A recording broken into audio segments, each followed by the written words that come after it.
ಹೊಡೆದಾಗ ವಿಕಿ ಹೌದು, ನಿಮ್ಮ ಕಾರ್ಯಕರ್ತನ ಪರವಾಗಿ ಹೋಗೋದು ನಿಮ್ಮ ಹಕ್ಕು. ವಿಕಿ ಕಾರ್ಯಕರ್ತನ ಪರವಾಗಿ ಹೋಗೋದು ನಿಮ್ಮ ಹಕ್ಕು. ಆದ್ರೆ ಇದು ಬಿಹಾರದ ಸಿವಾನ್ ಅಲ್ಲ, ಬಿಹಾರದ ಸಿವಾನ್ ಅಲ್ಲ. ಇದು ಪ್ರೈವೇಟ್ ಗನ್ಮನ್ಗಳ ಜೊತೆ ಹೋಗಿ ಅವ್ರು ಬೇಕಾಬಿಟ್ಟಿ ಗುಂಡಾರ್ಸೋದ ಇಲ್ಲಿ? ಒಂದೇ ಸೆಕೆಂಡ್ ಸರ್. ಇಲ್ಲ ಇಲ್ಲ ಸರ್, ನೀವು ಕಾರ್ಯಕರ್ತರು ನೀವು ಎರಡೂ ಪಕ್ಷದವ್ರು ಸೇರಿ ಬೇಕಾದಂಗೆ ಗುಂಡಾರಿಸ್ಲಿಕ್ಕೆ ಇದು ಬಿಹಾರ ಅಂತ ತಿಳ್ಕೊಂಡಿದ್ದೀರಾ? ಡಿಫೆನ್ಸ್ ಸೆಲ್ಫ್ ಡಿಫೆನ್ಸ್ ಆರಿಸಿದಾರೆ. ಸತೀಶ್ ರೆಡ್ಡಿ ಸತ್ತಾಗ್ಬಿಡ್ತಿರ್ಲಿಲ್ಲ ಅಂದ್ರೆ ಅಲ್ಲ, ಸತೀಶ್ ರೆಡ್ಡಿ ಸಾಯಿಸ್ಬಿಡ್ತಾ ಇದ್ರು. ಬಿಜೆಪಿಯ ಗೂಂಡಾಗಳು ರೌಡಿಗಳನ್ನ ಜೈಲಿಗೆ ರೌಡಿಗಳು ಬಂದು ಅಲ್ಲೇ ಮಾಡಿಸಿದ್ದಾರೆ, ಶೂಟ್ ಮಾಡ್ತಾರೆ, ರೌಡಿಗಳು ಕರ್ಕೊಂಡು ಅಲ್ಲೇ ಮಾಡಿಸಿದ್ದಾರೆ ಜನಾರ್ದನ್ ರೆಡ್ಡಿ. ಹಂಗಾರೆ ನಿಮ್ಮ ಕಾರ್ಯಕರ್ತರು ರೌಡಿನ ಮನೆ ಮೇಲೆ ಗುಂಡಾರಿಸಿದ್ರು, ಮನೆ ಮೇಲೆ ಗುಂಡಾರಿಸಿದ್ರು. ಗೂಂಡಾಗಳು ಬಂದು ಪ್ರೈವೇಟ್ ಗನ್ ಮ್ಯಾನ್ಗಳ ಗನ್ ಹೊರಗೆ ತೆಗೆಯುವಂತ ಪರಿಸ್ಥಿತಿ ಏನಾಗಿತ್ತು?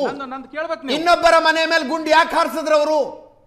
ಸಾಹೇಬ್ರ ನಿಮ್ಗೆ ಒಂದೇ ಸೆಕೆಂಡ್ ಸರ್, ನೀವು ನಂದು ಕೇಳಿದ್ಮೇಲೆ ನೀವು ಹೇಳಿಬೇಕಂದ್ರೆ, ಸತೀಶ್ ರೆಡ್ಡಿ ಅವರು ಲೋಕೇಶ್ ಅವ್ರ ಪರವಾಗಿ ಹೋಗಿ ನಿಂತಾಗ ಏಕಾಏಕಿ ಶ್ರೀರಾಮ್ಲು ಅವರು ಬಂದು ಇವ್ರ ಮೇಲೆ ಗಲಾಟೆ ಮಾಡಿದಾಗ, ಹಲ್ಲೆ ಮಾಡಿದಾಗ, ಅವಾಗ ಸತೀಶ್ ರೆಡ್ಡಿಗೆ ಕಲ್ಲು ಬೀಳ್ತತೆ. ಕಲ್ಲು ಬಿದ್ದ ಕೂಡಲೇ ಅವ್ರನ್ನ ಎತ್ತಿ ಕಳಿಸ್ಬಿಡ್ತಾರೆ. ಅವಾಗ ಆ ಸ್ಪಾಟಲ್ಲಿ, ಆ ಟೈಮಲ್ಲಿ ನಮ್ಮ ಸತೀಶ್ ರೆಡ್ಡಿ ಹೋಗ್ಬಿಟ್ರು, ಅವ್ರ ಗನ್ ಮ್ಯಾನ್ ಹೋಗ್ಬಿಟ್ರು, ಎಲ್ಲರೂ ಹೋಗ್ಬಿಟ್ರು. ಸತೀಶ್ ರೆಡ್ಡಿ ಸೀರಿಯಸ್ ಆದಾಗ ಅವಾಗ ಭರತ್ ರೆಡ್ಡಿ ಅವರು ಅವಾಗ ಊರಲ್ಲಿ ಕೂಡ ಇದ್ದಿಲ್ಲ. ಭರತ್ ರೆಡ್ಡಿ ಅವ್ರು ಗೊತ್ತಾಗಿ ಅವರು ಸಡನ್ ಆಗಿ ಬರ್ತಾರೆ, ಅವ್ರು ಶೂಟ್ ಬರ್ತಾರೆ. ಭರತ್ ರೆಡ್ಡಿ ಅವರು ಕೂಡ ಬಂದ ಮೇಲೆ ಅಲ್ಲಿ ಸ್ಥಳ ಅಲ್ಲಿ ನೋಡಕ್ ಬರ್ತಾರೆ. ಅಲ್ಲಿ ಭರತ್ ರೆಡ್ಡಿ ಅವರು ಸ್ಥಳ ಏಕಾಏಕಿ ಮ್ಯಾಲಿಂದ ಕಲ್ಲು ಬೀಳ್ತಾವೆ, ಏಕಾಏಕಿ ಮ್ಯಾಲಿಂದ ಅವ್ರ ಮನೆಯಿಂದ ಬಹಳಷ್ಟು ಜೋರಾಗಿ ಕಲ್ಲು ಬೀಳ್ತವೆ. ವಿಕಿ ಅವರ ನಮಗೆ ಕಂಡಿದ್ದ ದೃಶ್ಯಗಳಲ್ಲಿ ಏನಿದೆ, ಒಬ್ಬ ಸರ್ದಾರ್ ಚರಣ್ ಸಿಂಗ್ ಆತ್ಮರಕ್ಷಣೆಗಾಗಿ ಹಾರಿಸಿದ ಗುಂಡು ಅಂತ ಅನಿಸ್ಲಿಲ್ಲ. ಅದು ಮನೆ ಮೇಲೆ ಅಂದಾದುಂದಿ ಅಂತಾರಲ್ಲ, ಹಂಗ ಅಂದಾದುಂದಿಗೆ ಹಾರಿಸಿದ ಗುಂಡದು. ಅದು ಆತ್ಮರಕ್ಷಣೆಗೆ ಹಾರುತ್ತಾ ಹಂಗೆ ಗುಂಡು? ಸರ್ ನಿಮ್ಗೊಂದು ಹೇಳ್ತೀನಿ ಸರ್, ಇವರು ಭರತ್ ರೆಡ್ಡಿ ಅವರು ಅಲ್ಲಿಂದ ಬಂದರು, ಅಲ್ಲಿ ಸೈಟ್ ವಿಸಿಟ್ ಮಾಡೋಣ, ಅಲ್ಲಿಂದ ಬಂದಾಗ ಏಕಾಏಕಿ ಹೆಣ್ಮಕ್ಳು ಕಾರ್ ಪುಡೆ ಹಾಕ್ತಾರೆ, ಕಲ್ಲು ಹಾಕ್ತಾರೆ. ಏನ್ ಸರ್ ಕಾರ್ ಪುಡೆ ಹಾಕ್ತಾರೆ ಸರ್? ಬಹಳ ಜನ ನಮ್ಮ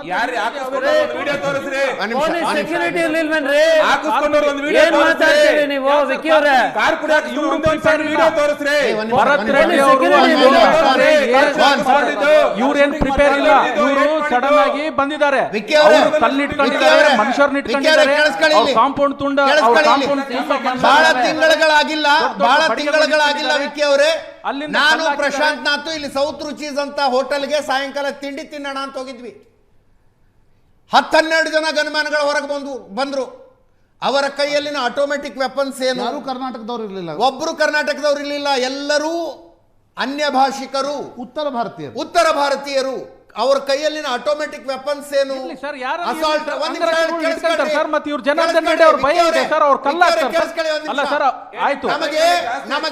ನನಗೂ ಪ್ರಶಾಂತ್ ನಾಥ್ಗೂ ಆಶ್ಚರ್ಯ ಆಯ್ತು, ಇದ್ಯಾರಿದು ಈ ಪರಿ ಸೆಕ್ಯೂರಿಟಿಯಲ್ಲಿ ಓಡಾಡ್ತಿರೋರು ಅಂತ.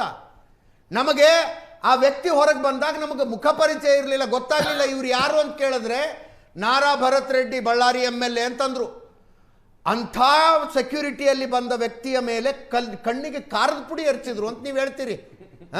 ಬೆಂಗಳೂರಿನಲ್ಲಿನ ಸೆಕ್ಯೂರಿಟಿ ಇದು, ಬಳ್ಳಾರಿಲಿ ಇವ್ರು ಹೆಂಗ್ ಓಡಾಡ್ತಾರೆ ಅನ್ನೋದ್ರ ಬಗ್ಗೆ ನಮಗೇನು ಕಲ್ಪನೆ ಇರಲ್ಲ ಅನ್ಕೊಂಡ್ರ? ಒಂದ್ ನಿಮಿಷ ಇರಿ ಬಂದೆ. ಎಸ್ ಪ್ರಶಾಂತ್, ಇದೇನ್ರಿ ಆಂಧ್ರದ ಗಾಳಿ ಬೀಸ್ತಾ ಇದೆಯೇನ್ರಿ ಬಳ್ಳಾರಿ ಕಡೆ?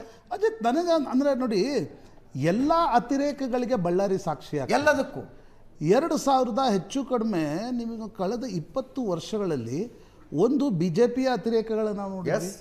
ಗಣಿಗಾರಿಕೆ, ಅಕ್ರಮ ಗಣಿಗಾರಿಕೆ, ಸುಗ್ಗಲಮ್ಮ ದೇವಿ ದೇವಸ್ಥಾನದಿಂದ ಹಿಡಿದು ಏನೇನು ನಡೀತು ನಂಗೆ ನೆನಪಿದೆ. ಟಪಾಲ್ ಗಣೇಶ್ ಮೊದಲ ಬಾರಿ ಸುಪ್ರೀಂ ಕೋರ್ಟ್ಗೆ ಬಂದ ನಂತರ ಅವ್ರ ಮೇಲೆ ಅಟ್ಯಾಕ್ ನಡೆದಿದ್ದ ರೀತಿ ಇದೇ ಜನಾರ್ದನ್ ರೆಡ್ಡಿ ಅವ್ರ ಕಡೆಯಿಂದ ನಡೆದಿತ್ತದ ಅಟ್ಯಾಕ್. ಅಲ್ಲಿಂದ ಎಲ್ಲವೂ ನೋಡಿದ್ವಿ. ಯಾಕಂದ್ರೆ ರಿಪಬ್ಲಿಕ್ ಆಫ್ ಬಳ್ಳಾರಿ ಬಿಜೆಪಿಯ ಕಡೆಯಿಂದ ಒಂದ್ಸಲ ನೋಡಿದ್ವಿ, ಈಗ ರಿಪಬ್ಲಿಕ್ ಆಫ್ ಬಳ್ಳಾರಿ ನಾರಾ ಭರತ್ ರೆಡ್ಡಿ ಕಡೆಯಿಂದ ಒಂದ್ಸಲ ಈಗಲೂ ಕೂಡ ಅಸ್ತಿತ್ವ ಕಳ್ಕೊಂಡಿದಾರಲ್ಲ. ಸರ್ ನಾನು ಹೇಳ್ತಿರೋದು ಎರಡೂ ಪಕ್ಷಗಳು ಇಲ್ಲ, ಈಗ ಪ್ರಶಾಂತ್ ಅವರೇ, ರಾಯಲಸೀಮಾ ಅಲ್ಲ, ಕೇಳಿ, ಇದೇನ್ ನಮ್ ರಕ್ತ ಚರಿತ್ರೆ ಯಾವ ಬರ್ಲಿಕ್ಕೆ ಕಾರ್ಯಾಂಗವನ್ನ ಯಾವ ಶಾಸಕಾಂಗವನ್ನ ನಾನು ಇವತ್ತು ಸಂಜೆ ಅದನ್ನೇ ಹೇಳಿದೆ. Correct. ಜನಾರ್ದನ್ ರೆಡ್ಡಿ ವಿಷಯದಲ್ಲಿ ಬಿಜೆಪಿ ಏನ್ ತಪ್ಪು ಮಾಡಿತ್ತು, ನಾರಾ ಭರತ್ ರೆಡ್ಡಿ ಅವರ ಪ್ರೈವೇಟ್ ಗನ್ಮ್ಯಾನ್ಗಳು ಮಾಡಿರುವ ವಿಚಾರದಲ್ಲಿ ನೀವು ಕಾಂಗ್ರೆಸ್ಸಿಗರು ತಪ್ಪು ಮಾಡಬೇಡಿ. ಇಂಥ ಗುಂಡಾಗಿರಿಗೆ ಬೆಂಬಲವನ್ನ ಕೊಟ್ಟರೆ ಏನಾಗುತ್ತೆ ಬಳ್ಳಾರಿನಲ್ಲಿ ಜನಾರ್ದನ್ ರೆಡ್ಡಿ ಆಚೆ ಇದ್ದಾಗ, ಗಡಿಪಾರ ಆಗಿದ್ದಾಗ ಶಾಂತವಾಗಿತ್ತು. ಯಾರು ಜನತೆಯೇ ಬಳ್ಳಾರಿ ಆಗಿತ್ತು, ಇಲ್ಲ ಅಲ್ಲ ಜನತೆಯೇ ಬಳ್ಳಾರಿ ಆಗಿತ್ತು. ಬಿಜೆಪಿ ಅಸ್ತಿತ್ವ ಕಳ್ಕೊಂಡಿದೆಯಲ್ಲ ಅಲ್ಲಿ, ಮತ್ತೆ